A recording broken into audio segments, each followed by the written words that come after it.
Hello chères lumineuses et lumineuses, j'espère que vous vous portez bien. Je vous souhaite bienvenue dans cette nouvelle quotidienne de notre université d'été. Alors aujourd'hui, je viens vous partager quelque chose que j'ai expérimenté cet été. Et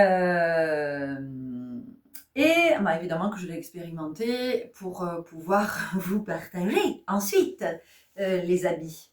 Donc cet été, j'ai été amenée à pas mal être sur les écrans, à aller écouter les propositions qui étaient faites, aller écouter et voir au-delà de regarder, et voir les propositions qui étaient faites. Et j'ai constaté l'étendue de la toxicité, de la noirceur qui se répandait à travers des séries, à travers des propositions qui pouvaient être faites, y compris de guidance, de podcasts, voilà, toutes sortes de propositions qui peuvent être sous couvert de spiritualité. Alors, entendez bien que tout ce que je vais vous partager aujourd'hui, c'est mon sentir, c'est l'expérience que j'ai vécue et c'est ce que je sens que j'ai à vous partager. En tout cas, il y a cette inspiration, il y a cet élan. C'est un élan qui est encore une fois plein d'amour et qui n'est absolument pas dans le jugement de celles et ceux qui font des propositions qui, sous couvert de spiritualité et de lumière, en fait, ne sont pas du tout lumineuses, d'accord ? C'est juste, en fait, encore une fois, une histoire de sentir et d'ouvrir nos capteurs. Qu'est-ce que ça veut dire ? Ça veut dire qu'encore une fois, nous sommes avec ces 5 sens que nous connaissons tous et auxquels nous ne prêtons aucune attention parce que c'est là, c'est naturel, je vois, je sens, j'entends, je goûte, je touche, tout est ok. Il est évident que si un de ces sens est moins présent ou pas présent, ou en tout cas il est affecté, vous allez développer d'autres capacités. Si vous êtes malvoyant, malentendant, parfois on n'a plus le goût, enfin, vous voyez, des choses comme ça, donc vous allez développer d'autres capacités. Donc on est avec ces 5 sens. Ce qui serait bien aujourd'hui, dans l'intérêt de chacun et de tous, c'est vraiment d'entendre que ces 5 sens, c'est la base. C'est la base. C'est-à-dire que c'est comme si vous avez des aliments de base en cuisine, et à partir de cette base-là, vous pouvez faire une recette très simple, ou alors vous pouvez faire une recette très élaborée. Et ça, c'est vous qui choisissez. Donc, la majorité des humains n'est pas du tout conscient de ce pouvoir-là de la sensorialité, et on va se contenter de faire la recette basique. Ok ? Et aujourd'hui, il y a une invitation à aller du côté de plus en plus du sentir, d'avoir les capteurs grands ouverts pour être vraiment en mesure de se dire ok, c'est bon pour moi, c'est pas bon pour moi, la vibration elle est juste pour moi ou la vibration elle n'est pas juste pour moi. En résumé, ce que je suis en train de vous dire, c'est que choisissez votre fournisseur d'énergie avec soin. Alors je ne vous parle pas de, peut-être que ça vous dit ça, moi je vous parle de ce qui vous nourrit en tant qu'énergie. J'ai fait l'expérience cet été de regarder une série sur Netflix. Je sais très bien que quand je suis attirée à regarder une série, c'est que j'ai quelque chose à y entendre, à y voir, à sentir. Donc au début, cette série s'appelle Riverdale. D'accord ? C'est la vie de jeunes lycéens, un groupe de lycéens qui vit dans un petit bled qui s'appelle Riverdale, avec deux endroits qui sont vraiment centraux. Le lycée au sein duquel ils évoluent, et puis chez Pop. Et Pop, c'est le diner qui est ouvert 24 heures sur 24 et c'est le refuge de ces âmes. Et donc, au début, cette série de jeunes ados, alors oui, effectivement, ça commence par un meurtre, mais on suit ces adolescents dans ce qu'ils vivent, dans leur famille, ce qu'ils vivent sur le plan sentimental, tout ça. Ok. Et à un moment donné, la série devient de plus en plus sombre, de plus en plus glauque et de plus en plus ténébreuse. Et donc, on peut se dire, ok, ouais, ben, c'est une énième série qui est comme ça, mais en même temps, c'est intéressant de voir comment justement ils évoluent dans ce contexte, avec des parents très défaillants parfois, avec, parce que voilà, ça parle aussi de ça quand même, hein. Ça parle de la relation qu'ont ces adolescents avec leurs parents, des parents qui sont pas toujours très alignés, voilà, et donc ça nous amène à cet endroit. Donc ça peut être super intéressant. Sauf que, sous couvert de ça, en fait, et moi je ne l'ai identifié qu'en arrêtant de regarder la série il y a quelques jours, parce qu'il y a quelque chose en moi qui m'a mis un gros stop et qui m'a dit maintenant stop, arrête de regarder la série, ça va plus, c'est plus ok. En fait, ce que j'avais pas remarqué que c'était la série, je peux vous le dire aujourd'hui parce que je ne la regarde plus, j'ai commencé à avoir des violents maux de tête. Très très mal à la tête, très localisé, ici, comme si on me tapait, ici, comme si on m'enfonçait quelque chose avec un marteau. Et ça faisait ça, constamment. Du soir au matin, du matin au soir. Je me réveillais, j'avais mal à la tête. Et puis, c'était ça toute la journée. Une grosse fatigue. Mais une fatigue, un truc, ça vous prend de l'intérieur. Il y a une espèce de truc qui vous aspire à l'intérieur. Pas d'élan. Pas de l'envie de créer, envie de faire des trucs, envie de m'occuper de la maison, de l'intérieur. Impossible. Donc, dormir, ouvrir un œil devant cette série, m'endormir avec cette série, donc alimenté par la série, nourri par la série. Tout ça, je sais que je ne vous le dis pas pour rien. Et si vraiment ce message vous parle et que vous êtes dans cet élan, je vous invite à partager, à diffuser autour de vous, parce que vraiment, on nous envoie de la merde. On nous envoie des substances très toxiques qui ont un impact considérable sur nos vies. À un moment donné, moi, il y a quelque chose qui me dit stop. Donc, j'écoute quand ça me dit, bon, c'est bon, stop, tu as vécu l'expérience, maintenant, tu lâches l'affaire, d'accord ? Mais parfois, on n'entend pas la voix à l'intérieur qui dit stop. Et donc, ça peut nous amener dans des espaces dangereux, dans des espaces de la maladie, dans des comportements borderline, dans de la colère, c'est même plus de l'irritabilité, mais c'est être irascible. Donc ça, c'est vraiment la première chose sur laquelle je tiens à attirer votre attention. Donc, sélectionnez avec soin ce que vous regardez. Voilà, sélectionnez avec soin et observez-vous. Est-ce que j'ai mal à la tête? Est-ce que je suis fatiguée? Est-ce que j'ai des nausées? Est-ce que je suis de mauvaise humeur? Est-ce que je suis irritable? Est-ce que j'ai de l'élan? Est-ce que je me sens dans ma créativité? Est-ce que je reste actif ou je suis complètement passif? Essayez d'observer, vous allez voir, ça va vous apprendre à être vraiment dans votre sentir. Ça, c'est la première chose. Bon, moi, je ne vous parle pas des informations et tout ça, hein, parce qu'on a bien compris que tous ces médias aussi, là, tout ce qui était médiatisé, contribuait largement à nous pourrir de l'intérieur, parce que c'est vraiment ça. Ce sont, en fait, c'est du poison qui est inoculé. Hein. Enfin voilà, moi là aujourd'hui, c'est très très clair. Alors déjà, hein, j'avais bien senti depuis un moment, j'observais par rapport aux informations, j'ai observé par rapport à ce qui a été véhiculé cet été-là, par rapport à cette histoire d'orque qui aurait bouffé la dresseuse d'orque on a vu plein de vidéos passer, des trucs mais complètement grotesques, des trucs mais insensés, impossibles, avec des gens qui étaient complètement affolés. Oh mon Dieu, mais quelle horreur, la pauvre, elle a dû souffrir. Enfin, je me dis, mais ça va tellement loin. Donc, prudence, grande prudence. Évidemment que je vais vous parler de l'intelligence artificielle, voilà. Donc, l'intelligence artificielle, elle porte bien son nom, hein, c'est pas pour rien qu'elle s'appelle artificielle, ça veut dire qu'elle a été créée de toutes pièces. D'où elle arrive, j'en sais rien, ça dépend de la source à laquelle on s'est connecté.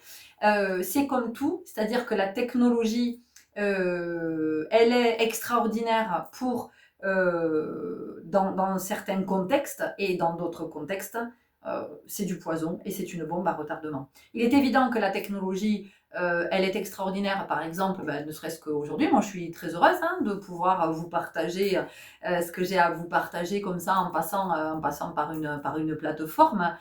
Donc merci la technologie, parce qu'effectivement grâce à cette technologie, je peux partager, je peux diffuser. Oui, la technologie, effectivement, quand on voit qu'en médecine, il y a des appareils, des ordinateurs qui ont été qui ont été élaborés, qui sont juste extraordinaires quand on voit ce que ça permet comme intervention chirurgicale. Enfin, waouh, enfin, la technologie, oui, dans plein de... Mais encore une fois, c'est l'utilisation que l'on fait de la technologie. Donc demandez-vous pourquoi vous avez besoin d'aller du côté de l'intelligence artificielle. Qu'est-ce qui vous appelle? Qu'est-ce qui vous appelle? Quel est l'appel? Hein, parce que l'intelligence artificielle peut être un outil, elle peut être un outil créatif, effectivement. Si vous composez de la musique, vous demandez à l'intelligence artificielle, elle va vous dire, non, là tu mets plus de basse, là t'en mets moins, là tu devrais mettre une voix, là tu devrais mettre, tu devrais mettre de la guitare, là tu devrais... Ok, voilà, ça participe, ça vous accompagne dans votre créativité. Le truc, c'est voilà, encore une fois, quel est l'usage que je fais de cette intelligence artificielle. Voilà.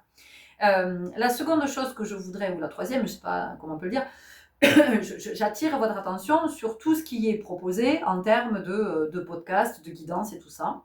Parce que, et encore une fois, je ne suis pas en train de juger les personnes qui font ces propositions-là, parce que c'est souvent très très bien intentionné, ça part vraiment d'un élan de cœur.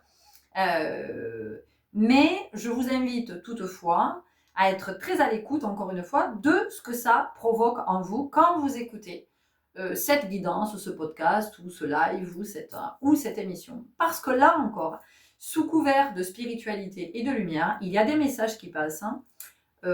Et très honnêtement, quand j'écoute, moi maintenant, je suis devenue un véritable détecteur de mensonges. Alors ça, c'est depuis que je suis toute petite. C'est pas possible de me la faire à l'envers. Mon fils, il est exactement pareil. Je pense que lui, déjà, il a 16 ans, pas encore, et depuis qu'il est gamin, c'est un détecteur de mensonges. C'est-à-dire que tu peux pas lui mentir, quoi. C'est juste pas possible. Et moi, aujourd'hui, j'en suis là. C'est-à-dire que tout ce que j'entends, tout ce que je... ça sonne. Et donc, sous couvert de je te propose une guidance et je te fais passer des messages, eh bien, ce qui passe, ce sont des messages qui peuvent inciter à la colère, qui peuvent inciter à la vengeance, qui peuvent inciter à être dans de mauvaises intentions par rapport à une personne. Et je vous rappelle que prudence, parce qu'une mauvaise intention bien nourrie à l'égard d'une personne, vous pouvez induire quelque chose d'extrêmement toxique. Alors, je vous le dis pour vous mettre en garde. Donc, encore une fois, c'est pas parce que sur la table, il y a des petits anges, c'est pas que sur la table, il y a des petites fleurs, des coquillages, des bougies, et la Vierge Marie, ou une photo de Marie-Madeleine ou du Christ, ou je ne sais quoi encore, qu'il y a tout ça là dans la présentation, là où sont tirées les cartes, que ce qui passe est lumineux. Et souvent, ce qui passe, les êtres qui partagent ces messages ne sont pas conscients de ce qu'ils sont en train de véhiculer dans l'énergie. Donc là encore, quand on tire les cartes, il est essentiel de savoir à quoi on est connecté. À quelle source on est connecté. On ne peut pas tirer des cartes comme ça, on ne peut pas passer des messages comme ça. Fait, à mon sens, il y a une éthique à cet endroit. Il y a une éthique, il y a de la déontologie. D'accord? Parce qu'aujourd'hui, tirer les cartes, c'est hyper facile en fait. C'est hyper facile. Je pense que c'est le truc, c'est la capacité psychique avec laquelle on peut développer, avec laquelle on peut être, qu'on peut très vite développer. Donc vous commencez à tirer les cartes, tout ça, machin. Oui, lire les cartes, c'est ok. Mais encore faut-il que je sache ce que je suis en train de faire passer à travers non seulement le message que je fais passer, mais les mots que j'utilise. Parce qu'à chaque fois, ça induit quelque chose. Ça vient toucher votre énergie. Vous le savez, puisque vous pouvez me le dire. Quand je vous partage des guidances, vous pouvez me dire, oulala, c'est percutant, oulala, j'ai senti qu'il se passait ça, j'avais le plexus serré, j'avais mal au ventre, j'ai eu envie de pleurer, j'ai été pris de tremblement. Donc vous voyez bien que ça fait bouger dans l'énergie. D'accord ? Après, si vous sentez que moi, dans ce que je vous fais passer, c'est pas ok pour vous, évidemment que arrêtez de m'écouter, d'accord ? Voilà. Parce que je reste très prudente. C'est pas pour dire que moi je le suis et d'autres le seraient pas, mais vraiment c'est fondamental. J'ai toujours un temps de préparation avant de vous partager. Il y a toujours un temps de préparation qui est un cérémonial et que je protège. je sais à qui je me connecte, je demande la connexion à cet endroit-là très précisément, je demande des protections, je demande des protections pour moi, je demande des protections pour l'espace de la guidance, je demande des protections pour vous qui m'écoutez. Vous voyez, il y a vraiment quelque chose, c'est pas, allez, ouais, pop it up, là j'attrape les cartes, je tire les cartes, vas-y, je fais mon truc, je te fais passer ci, je te fais passer ça. Ouais, sauf que, si je suis pas conscient de ce que je fais passer, c'est pour ça que ça m'arrive de vous dire, putain, je suis emmerdée avec ce que j'ai à vous dire là, je suis pas bien avec ça. Ben oui, je suis pas bien parce que ça m'interroge en fait, parce que je me dis, waouh, celle qui va recevoir ce message-là, qui est chez lui, qui est peut-être tout seul, qui est peut-être dans une période où ça va pas super bien, comment ça va être accueilli? Comment ce message il va être accueilli? Dans quel espace? Qu'est-ce que ça va générer? Qu'est-ce que ça va induire? Tu vois, voilà, qu'est-ce que ça va provoquer? Qu'est-ce que ça va provoquer chez l'autre? Alors, encore une fois, on peut se dire, ah oui, moi je suis responsable de ce que je dis, et toi tu es responsable de ce que tu en fais ou de ce que tu entends. Mais ouais, mais moi, pour moi, en tout cas, ça va au-delà de ça. Ça va vraiment au-delà de ça. C'est-à-dire que je me sens très responsable de ce que je vous partage. Et puis, je suis aussi très consciente de ce que ça peut induire chez chacun. Et dans ce qui vient bouger dans l'énergie, c'est pour ça que je vous dis toujours que ces messages sont vraiment des messages de cœur, des messages d'amour. Et j'essaie vraiment d'être dans l'espace le plus lumineux possible pour que ce qui va se mettre en mouvement chez vous, dans votre intime, dans votre espace sacré, ça se mette en mouvement certes, mais que ce soit un mouvement qui soit impulsé par la lumière. D'accord? Donc, encore une fois, je ne suis pas en train de dire que je suis une sainte quand d'autres n'en seraient pas. J'attire juste votre attention parce que tout cet été, j'ai été amenée à écouter, mais vraiment avec des présentations au début qui sont, voilà, moi je suis là pour vous passer des messages de lumière, je suis là. Et dans ce qui est partagé, je me dis, waouh, mais c'est pas la lumière, c'est pas du tout la lumière. Et ça vient, je sens dans la vibration que ça va pas. Moi, je me dis, waouh, et c'est un petit peu comme, vous savez, vous avez déjà vu, alors je vais grossir le trait, mais pour que vous compreniez, vous avez déjà vu ces films où un être magnifique apparaît, tout ça, et en fait cet être-là, mais ça n'est c'est le diable qui s'est métamorphosé pour apparaître sous une... Vous voyez, mais ça c'est la métaphore, je veux dire, on le rencontre partout dans notre quotidien, mais dans tous les espaces. C'est-à-dire que quand vous achetez, j'en sais rien, des bons becs, du chocolat machin, en fonction de ce que vous allez acheter comme chocolat, parce qu'on a du chocolat qui est moins pire que d'autres, il y en a qui sont plutôt bons, mais en fait, c'est du sucre, donc c'est la mort, c'est le sucre, hein, c'est la substance qui est la plus addictive et qui est en vente libre, qu'on consomme au quotidien. Vous voyez? Ça, c'est aussi une métamorphose. C'est-à-dire que, bah oui, mais le sucre, c'est bon. Ah, le sucre, c'est bon. Eh ouais, mais le sucre, c'est bon, mais ça te tue, le sucre, et ça te rend dépendant. Et la dépendance, c'est terrible. Alors oui, ça vient révéler autre chose, évidemment, mais quand on est conscient, quand on peut aller regarder à cet endroit.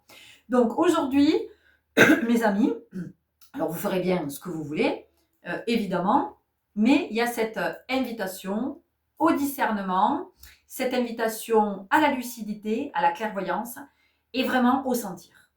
Soyez dans votre sentir, soyez connectés à vos 5 sens, ouvrez grand tous vos capteurs et sentez l'état. Peut-être que vous n'allez pas le sentir sur le moment, mais observez après dans quel état est-ce que vous êtes. Si c'est quelque chose qui vous porte, vous êtes dans l'inspiration, vous êtes dans la créativité, vous êtes dans l'élan, vous avez envie d'écrire, vous avez envie de cuisiner, vous avez envie de jardiner, vous avez envie de partager avec d'autres, c'est ok, tout va bien. Par contre, si vous sentez que vous êtes dans un état de noirceur, parce qu'on le sent, on sent c'est pas ok, il y a un truc qui est pas ok, ça peut être pesant dans la maison, on peut avoir l'impression que, je sais pas, l'atmosphère elle n'est pas très respirable dans la maison, on a besoin d'ouvrir tout le temps, et même si c'est tout le temps ouvert, il y a quelque chose, il y a comme une chape de plomb, vous voyez, et donc tout ça c'est pas anodin que je vous le partage, parce que on est avec cette nouvelle lune en Vierge, et de ce qu'elle venait nous dire, de toute la purification, de mettre en ordre, de s'honorer, de se respecter. Et tout ça, ça fait vraiment partie Excusez-moi. Allez, me revoilà, excusez-moi, nous avons été interrompus. Oui, donc c'est vraiment le processus de purification qui est à l'œuvre en ce moment et qui est nécessaire aussi parce que, comme je vous l'ai dit, pour moi, cette première quinzaine de septembre, au moins ce début septembre, nous allons avoir besoin de discernement, nous allons avoir besoin de lucidité, d'être vraiment avec les idées très très claires pour ne pas nous laisser embarquer dans des espèces de pseudo-délires, de trucs qui peuvent être véhiculés et en ce moment repris, re-repris, re-repris. Donc à un moment donné, c'est aussi d'être dans cette capacité de, vous voyez, d'interrompre une chaîne, de pas partager. Parce que parfois je vois se répandre comme une traînée de poudre des choses, et des infos, des trucs, et les gens relaient tout ça, et je me dis putain, oh là là, sous couvert de le message, et en fait c'est dans notre intérêt, en tout ça, mais pas du tout en fait, pas du tout. Ce qui est véhiculé, c'est quand on sait lire entre les lignes et quand on fait ces secondes lectures, en fait ce sont des appels à la violence, ce sont des appels oui, à la vengeance, à faire justice, et à la dissociation, et à la désunion, enfin bon voilà, de la désolidarisation sous couvert de solidarité. Donc c'est pour ça que voilà, aujourd'hui je viens vous partager ça. Encore une fois, ça reste mon sentir, c'est ce que je sens aussi que j'ai à vous partager.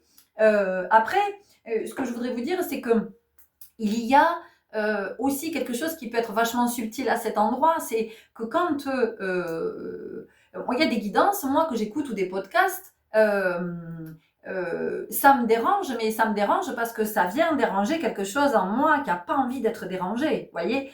Ah, j'aime pas ce que l'autre est en train de me dire parce que je sens bien que ça touche à un endroit qui a besoin d'être touché, parce que j'ai besoin de le voir, parce que je fais comme ça, je mets un peu sous le tapis, où je me dis je regarderai plus tard, ou alors ça va s'arranger tout seul, et oui, je peux avoir cet inconfort de me dire mais en même temps, je sais que ça me dit Florence, regarde, c'est le moment de les nettoyer, ça c'est le moment de le regarder, voilà. Vraiment, tu as besoin d'être à l'œuvre à cet endroit.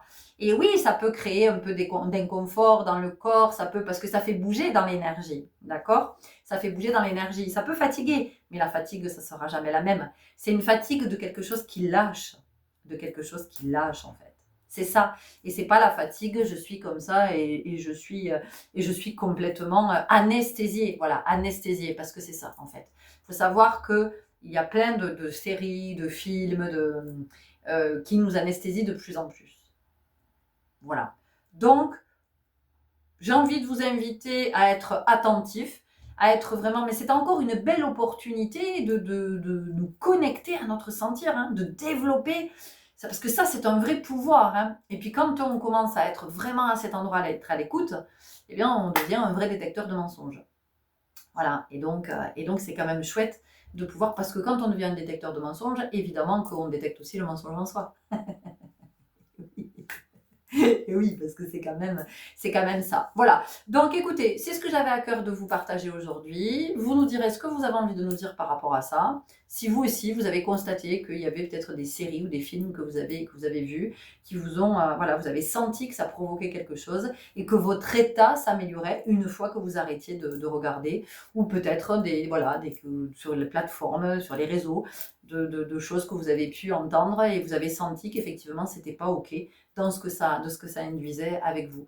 Alors peut-être que vous écoutez ce partage et vous-même vous tirez les cartes, vous proposez des guidances.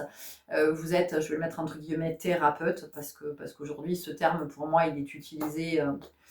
C'est comme chaman, c'est devenu une espèce de truc. T'es thérapeute, t'es chaman, comme t'es, je ne sais rien, comme t'es boulanger, comme t'es, voilà, c'est devenu une espèce de truc maintenant. Bon voilà, donc peut-être que t'es choqué par ce que je suis en train de te dire, mais peut-être que si tu entends ce partage, c'est où effectivement tu es dans cette éthique et dans cette déontologie, ou en tout cas ça t'invite à être à cet endroit. Voilà. Écoutez, je vous remercie pour vos belles présences. Elle a fait court aujourd'hui. Ou dis donc, elle a fait court. Bravo.